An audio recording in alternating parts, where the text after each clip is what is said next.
Hello student, today we are going to start our new chapter arithmetic progression, है ना। तो जो आपका 5A और 5C एक्सरसाइज है, दोनों के लिए कंसेप्ट हम इसी वीडियो में समझा देंगे। तो एनसीईआरटी की 5A और 5B जो एक्सरसाइज है आपकी, दोनों आज इस लेक्चर के बाद आपकी कंप्लीट हो जानी चाहिए। आप उसको ट्राई करोगे, नहीं तो नेक्स्ट वीडियो में हम उसको जो है उसका सॉल्यूशन एक्सप्लेन कर देंगे हर क्वेश्चन का, है ना। तो अब देखिए, हम समझते हैं कि अरिथमेटिक प्रोग्रेशन होता क्या है ना। अरिथमेटिक देख लेते हैं और अरिथमेटिक का मतलब समझ लेते हैं और प्रोग्रेशन का मतलब समझ लेते हैं, है ना। प्रोग्रेशन मतलब कोई चीज प्रोग्रेस कर रही है, कोई चीज आगे जा रही है, उसको कहते हैं प्रोग्रेशन, है ना। तो अगर कोई चीज हमने एक चीज ली, फिर कोई नेक्स्ट चीज ली, फिर अगली चीज ली, प्रोग्रेस होती चली जा रही है, तो वो सीरीज ऑफ इवेंट्स आपकी प्रोग्रेस में कहलाते हैं। अब अरिथमेटिक कैसा है? ऐसा प्रोग्रेस जो आपका अरिथमेटिक मीन्स से हो रहा हो। अरिथमेटिक मीन्स समथिंग ऐड और समथिंग सब्ट्रैक्ट, है ना। इस तरह से अगर आपका प्रोग्रेशन हो रहा है, कुछ चीज जुड़ती चली जा रही है या कुछ चीज घटती चली जा रही है ना, तो वो ऐसा प्रोग्रेशन आपका कहलाता है अरिथमेटिक प्रोग्रेशन, है ना। उसके एग्जाम्पल देखते हैं हम। सपोज कीजिए ये आपके सीक्वेंस ऑफ प्रोग्रेस हो रही है। देखिए, पहले 1 है, 2 है, 3 है, 4 है, ऐसे प्रोग्रेस करी हमने 4 की प्रोग्रेस करी, सिर्फ 1 2 3 4 4 नंबर में हमने ये जो है सीक्वेंस डिफाइन करी कि हमारे एक सीक्वेंस है जिसमें आपके 4 नंबर है बस, है ना। तो एक तरह से प्रोग्रेस तो हो रहा है, देखिए बढ़ता चला जा रहा है, या तो बढ़ता चला जाए या घटता चला जाए, प्रोग्रेस होना चाहिए, है ना। ऊपर में भी प्रोग्रेस कहते हैं, इससे नेगेटिव वाले को भी प्रोग्रेस ही कहते हैं इसमें, है ना। बढ़ रहा है कुछ, चाहे नेगेटिव में बढ़ रहा है, क्योंकि निगेटिव में जाने को भी एक तरह से बढ़ना ही कहते हैं, निगेटिव में बढ़ रहा है ना। तो इसलिए निगेटिव में बढ़ने को भी प्रोग्रेस कहा गया। और जो पॉजिटिव है उसको तो आप जानते ही हो कि पॉजिटिव में प्रोग्रेस मतलब पॉजिटिव में प्रोग्रेस करना, आगे बढ़ना। तो ये एग्जाम्पल तो है पॉजिटिव में प्रोग्रेस करना है, तो ये इसलिए सिंपल इसलिए लिया गया जिससे आप आसानी से समझ जाओ इसमें। तो 1 के बाद 2 आया, 2 के बाद 3 आया, फिर आया 4। 4 टर्म्स है इसमें। हर एक जो नंबर होता है वो कहलाता है टर्म। तो ये फर्स्ट आपका जो मीनिंग मुझे समझाना है, ये है इसमें टर्म। तो जो आपकी सीक्वेंस होती है उसमें हर नंबर आपका क्या कहलाता है? टर्म। ये फर्स्ट टर्म समझ में आ गई आपको? फर्स्ट जो what I want to explain, term concept, है ना। तो आपकी जो प्रोग्रेस हो रही है इसमें हर जो एलिमेंट है वो कहलाता है एक टर्म। ये बात समझ में आ गई? नेक्स्ट ये वाली देखिए, इसमें भी 100 70 40 10, इसमें देखिए घटता चला जा रहा है, लेकिन घटने में प्रोग्रेस हो रही है। प्रोग्रेस हम कह सकते हैं ना, घटने में प्रोग्रेस हो रही है, तो प्रोग्रेस तो हो रही है ना, तो इसलिए इसको भी ये भी प्रोग्रेस माना जाएगा, घटने में चाहे प्रोग्रेस हो रही हो। नेक्स्ट ये देखिए, प्रोग्रेस हो रही है कितनी? 0 प्रोग्रेस हो रही है। ये भी एक तरह से प्रोग्रेस में ही आता है। 0 प्रोग्रेस मतलब ये भी तो प्रोग्रेस भी तो एक तरह का टाइप ऑफ प्रोग्रेस हो गया। मतलब एक तो पॉजिटिव प्रोग्रेस हो गया जो बढ़ता चला जा रहा है, जो घटता चला जा रहा है वो निगेटिव प्रोग्रेस हो गया, और जो आपका कुछ नहीं, ना घट रहा ना बढ़ रहा, उसको कहते हैं 0 प्रोग्रेस। तो ये आपका 0 प्रोग्रेस का एग्जाम्पल आ गया। तो अब आपके पास तीनों कैटेगरी हो गई। इसमें देखिए प्लस प्रोग्रेस हो गई, इसमें निगेटिव प्रोग्रेस हो गई, इसमें 0 प्रोग्रेस हो गई। ठीक है, ये एनसीईआरटी में नहीं दिया हुआ, ये हम अपनी तरफ से आपको कंसेप्ट समझा रहे हैं जिससे आपको अच्छी तरह से समझ में आ जाए, है ना। इस तरह से एनसीईआरटी में नहीं समझा रखा, तो आप इसको ध्यान से समझना। नेक्स्ट, हम अभी सिर्फ मैंने प्रोग्रेस समझाया, अरिथमेटिक प्रोग्रेशन, इसका ये प्रूफ नहीं हुआ कि ये जो सीक्वेंस है ये अरिथमेटिक प्रोग्रेशन है ना। ये अभी प्रूव नहीं करा, अभी सिर्फ मैं आपको टाइप्स ऑफ प्रोग्रेशन बता रहा हूँ कि प्रोग्रेशन कितने तरह के होते हैं। पॉजिटिव प्रोग्रेशन, नेगेटिव प्रोग्रेशन और 0 प्रोग्रेशन, लेकिन है तो प्रोग्रेशन ही ना। तो ये तीनों केस आपने ये देख लिया, ठीक है। अब हम देखते हैं कि अरिथमेटिक प्रोग्रेशन का जो है क्राइटेरिया, ये प्रोग्रेशन फॉलो करते हैं कि नहीं करते। तो अरिथमेटिक प्रोग्रेशन का मतलब ये होता है कि आपका जो इंक्रीज है या डिक्रीज है वो बराबर इंटरवल पर होनी चाहिए। बराबर इंटरवल का मतलब जैसे ये समझ लीजिए आप, जैसे 1 है, 1 के बाद कितना है, +1 करा तभी तो 2 आया, 2 में +1 करा तभी तो 3 आया, 3 में +1 करा तभी तो 4 आया। तो देखिए +1 +1 +1 लगातार हम +1 बढ़ाते चले जा रहे हैं। तो एक फिक्स्ड क्वांटिटी अगर आपकी बढ़ रही है तो वो आपका कहलाएगा अरिथमेटिक प्रोग्रेशन, है ना। या फिक्स्ड क्वांटिटी आपकी घट रही है तब भी वो आपका नेगेटिव प्रोग्रेशन में आएगा, लेकिन कहलाएगा अरिथमेटिक प्रोग्रेशन।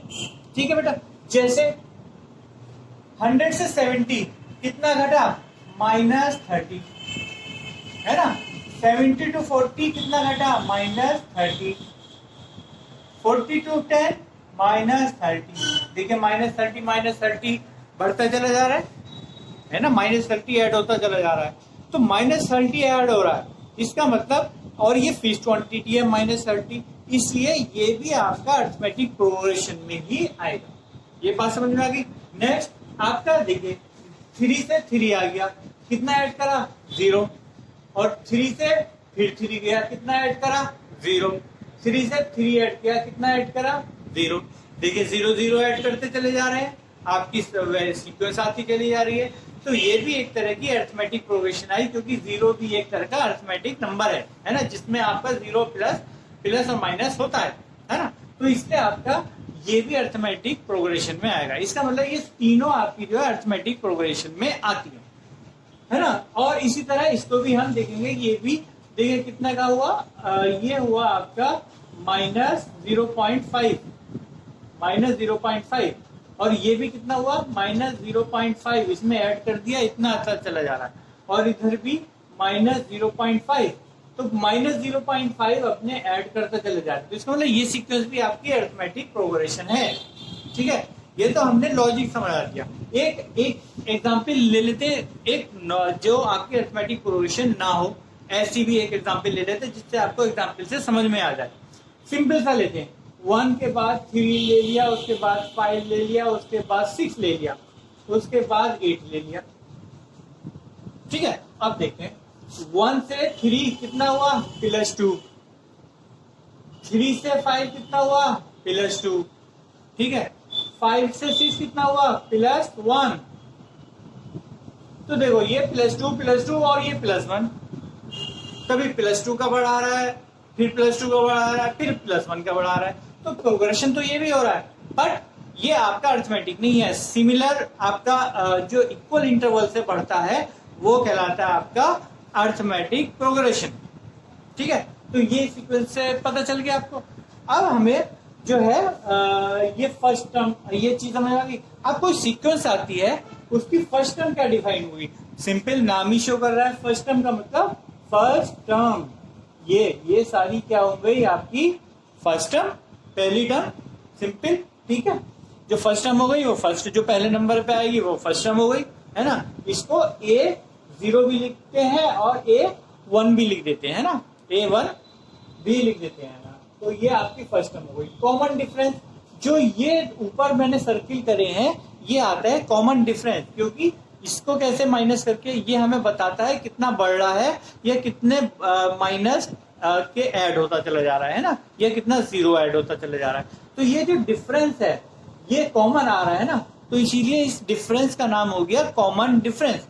यहाँ पे जबकि ये कॉमन डिफरेंस नहीं आ रहा था, 2 में तो 2 का डिफरेंस आ रहा था, 1 में 1 का डिफरेंस आ रहा था, तो ये कॉमन डिफरेंस नहीं हुआ। कॉमन डिफरेंस का मतलब जो आपका डिफरेंस सेम आता चला जाए, चाहे कितनी बार भी आपका सब्ट्रैक्ट कर लो, कितने भी जाके इसको आगे जाके देखो, ये 5 है, यहाँ से यहाँ पे सब्ट्रैक्ट करोगे ना तब भी -0.5 ही आएगा, और ऐसे ये इनफाइनाइट तक चल रही है सीक्वेंस, है ना। तो इनफाइनाइट पे 1000 बार भी अगर आप देखोगे डिफरेंस दो पास वालों में, वो आपका -0.5 ही दिखेगा, है ना। तो ये इसकी क्राइटेरिया होता है अरिथमेटिक प्रोग्रेशन का। ये बात समझ में आ गई आपको, कॉमन टर्म समझ में आ गई, फर्स्ट टर्म समझ में आ गई। ठीक है, नेक्स्ट इसकी टाइप्स भी इसी में डिस्कस कर लेते। पहले ये वाला पॉइंट समझ लेते। टाइप्स का मतलब 2 तरह की प्रोग्रेशन होती है, फाइनाइट और इनफाइनाइट। फाइनाइट मतलब जिसमें टर्म्स आपकी आप कैलकुलेट कर सकते हो, आप गिन सकते हो, वो फाइनाइट। और जो इनफाइनाइट हो गई उसमें आप जो है गिन नहीं सकते, वो इनफाइनाइट क्वांटिटी हो गई। अब देखिए इसमें 1 2 3 4, इसके आगे डेड डैश नहीं लगा हुआ, इसका मतलब इसमें सिर्फ 4 टर्म्स हैं, है ना। इस एपी में 4 टर्म्स है, तो ये क्या हो गई, फाइनाइट एपी हो गई। Finite AP of how many terms, 4 terms, क्योंकि इसमें 4 टर्म है, सिर्फ 1 2 3 4 4 टर्म है, तो ये फाइनाइट एपी हो गई, क्योंकि आप इनकी टर्म जो है गिन सकते हो, 4 इसकी टर्म्स हो गई। ये बात समझ में आ गई। नेक्स्ट इनफाइनाइट एपी, अब देखिए ये आपकी डेड डेड डैश कर दिया। डेड डेड डैश का मतलब ये आपकी इनफाइनाइट तक वेरी करती है, स्टार्टिंग फ्रॉम 100 से स्टार्ट करके। अब देखिए आगे की टर्म्स क्या हो सकती है, -38 हो रहे थे ना, तो 10 में -38 करोगे -20, फिर -50, -80, -110, ऐसे आपके चलता चला जाएगा इनफाइनाइट तक। ठीक है, ये बात समझ में आ गई। तो ये ऐसी एपी जो आपका ये डेड डेड शो करते हैं, ये आपकी कहलाती है इनफाइनाइट अरिथमेटिक प्रोग्रेशन। नेक्स्ट आपकी जनरल फॉर्म देख लेते हैं। जनरल फॉर्म का मतलब क्या होता है, जो आपकी फर्स्ट टर्म होती है वो ए हो गई, ठीक है। नेक्स्ट टर्म क्या होगी, ए प्लस बी, उससे नेक्स्ट टर्म क्या होगी, ए प्लस 2d, उससे नेक्स्ट टर्म क्या होगी, ए प्लस 3d, ऐसे ये चलता चला जाता है। मीन्स क्या हुआ, जैसे ये एपी के एग्जाम्पल थे, तो 1 2 3 4 ले लो, ए क्या हुआ 1, अब ए प्लस डी क्या हुआ 1 प्लस डी, इसका क्या हुआ, जो इसका कॉमन डिफरेंस ये ऊपर जो आ रहा था +1 आ रहा था, तो ये 1 है ना, तो ये कितना हुआ 2 है ना, इक्वल टू 2 हो गया ये। और इसी तरह 1, ए क्या है, ए तो फर्स्ट टर्म है, तो 1 प्लस 2 इंटू डिफरेंस कितना है 1, तो ये कितना हुआ 1 प्लस 2 इक्वल टू 3। देखिए 1 2 3 1 2 3 टर्म्स आती चली जा रही है। तो इस तरह से ये इसका कहलाती है general form, general form of an AP, कि आप ये ए से शुरू करो, डी ऐड करो, ये आ गई, आप इसमें और डी ऐड करो, क्योंकि ये टर्म कैसे ऑब्टेन करी जा सकती है, ये टर्म है आपकी, देखो इसको, इस टर्म को ऑब्टेन करने का आसान तरीका क्या है, ए प्लस डी प्लस डी, तो जो पहले वाली टर्म है उसमें प्लस डी और जोड़ दो। इसी तरह ये वाली टर्म क्या है, पहले वाली में डी और जोड़ दो, ए प्लस 2d प्लस डी, पहले वाली में डी और जोड़ दो। बात तो वही है कि डी डी आगे जुड़ता चला जाता है ना। अगली क्या आएगी, ए प्लस 3d प्लस डी, तो क्या आएगा ए प्लस 4d। इस तरह से ये आपकी सीक्वेंस जो है इनफाइनाइट तक चलती चली जाएगी। ये बात समझ में आ गई आपकी। तो आपका अब इस सीक्वेंस से हम जो है अपना एक जनरल फॉर्मूला निकालते हैं ये अरिथमेटिक प्रोग्रेशन का, जिससे हमें जो है, अब देखो उसका जरूरत क्यों पड़ी, एक जनरल फॉर्मूला हम जो है कोई सी भी टर्म को, अगर हमें ध्यान रखना ए और डी पता है, तो हम अपनी सीक्वेंस की कोई सी भी टर्म को पता लगा सकते हैं विदाउट एनी कैलकुलेशन। अब ये जो मेरा सेंटेंस है इसका क्या मतलब हुआ, ये जो मेरा सेंटेंस है इसको ध्यान से समझिए।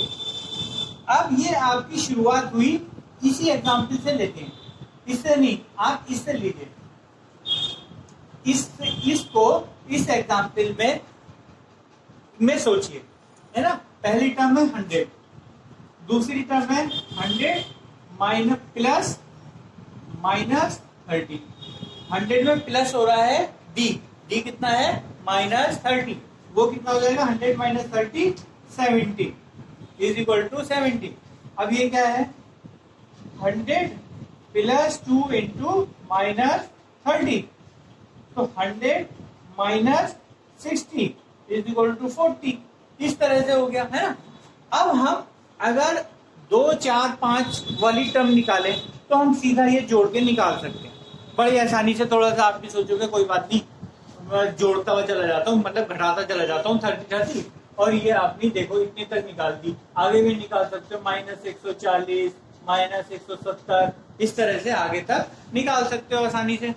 बट अगर मैं आपसे पूछूं कि आप सीधा 58 टर्म बताइए, 58 टर्म, तो आपका फिर जो है पसीने छूट जाएंगे, क्योंकि वैसे ही मैथ करते हुए तो तुम्हारे पसीने छूट जाते हैं, तो वैसे ही तुम्हारी दिक्कत होती है। तो 58 बार इसको ऐड करना, 58 तक ले जाना, उसमें तो तुम कहोगे सर मैथ ही मैं छोड़ रहा हूँ, मेरा पढ़ाई कर रहा है ना, ये हो जाएगा। तो तुम्हारे इजी के लिए, जिससे तुम मैथ से भागो ना, तो एक टर्म डिफाइन करी जिसकी मदद से आप डायरेक्टली जो है अपना 58 वाला टर्म निकाल सकते हो, है ना। वो कैसे? अब उसका लॉजिक समझने के लिए हमें यही सीक्वेंस जनरल टर्म देखते हैं, इसको एनालाइज करते हैं। इस जनरल टर्म में आप देख रहे हो कि ए सब में है, सब में आपका ए है, ठीक है। तो जनरल टर्म क्या हुआ? जनरल टर्म को लिखते हैं ए एन, मतलब एन वाली टर्म। अब देखो ए एन में ए तो सबके पास है, तो हम लिख देंगे ए, और देखेंगे यहाँ प्लस प्लस होता चला जा रहा है, प्लस, देखो ये टर्म को कैसे लिख सकते हैं? प्लस 0D, 0D लिख सकते हैं, ठीक है। तो पहली टर्म के लिए, जो पहली टर्म है उसके लिए यहाँ क्या है? 0। दूसरी टर्म के लिए यहाँ क्या है? 1। तीसरी टर्म के लिए यहाँ क्या है? 2। चौथी टर्म के लिए यहाँ क्या है? 3। पांचवी टर्म के लिए यहाँ क्या है? 4। तो इस सीक्वेंस से आपने देखा कि आपने कितना ऐड हो रहा है, जो आपको नंबर चाहिए उससे एक कम ये डी से मल्टीप्लाई हो रहा है। ये सीक्वेंस आपने नोट करी। देखो अगर आपको ये A1 ए टर्म है, A1 A2 A3 A4 A5, अगर आपको A5 टर्म चाहिए डायरेक्ट, तो यहाँ पे D कितना बार मल्टीप्लाई होना चाहिए? 5 - 1 4। अगर आपको A4 डायरेक्ट चाहिए तो D कितनी बार ऐड होना चाहिए? 3 टाइम्स ऐड होना चाहिए, क्योंकि 4 - 1 3, है ना। तो ये आपने इससे आपने थोड़ा सा लिंक बढ़ाया और अपना देखा A प्लस n - 1, जो आपको टर्म चाहिए उसमें से A घटा दो और उसको D से मल्टीप्लाई कर दो, उसको ऐड कर दो अपने A में, तो आपकी कोई सी भी टर्म निकाली जा सकती है, ठीक है। अब हमें ये देखो A5 हमें ऐड करना है, तो ये आनी चाहिए टर्म, इसको देखते हैं। A5 कितना हुआ? A प्लस 5 - 1 D, तो कितना हुआ? A प्लस 5 - 1 कितना हुआ? 4D। देखो वही आ गई ना, A प्लस 4D। इसका मतलब इस फॉर्मूले से, जो आपका ये फॉर्मूला है, इसकी मदद से हम कोई सी भी अपनी nth टर्म निकाल सकते हैं।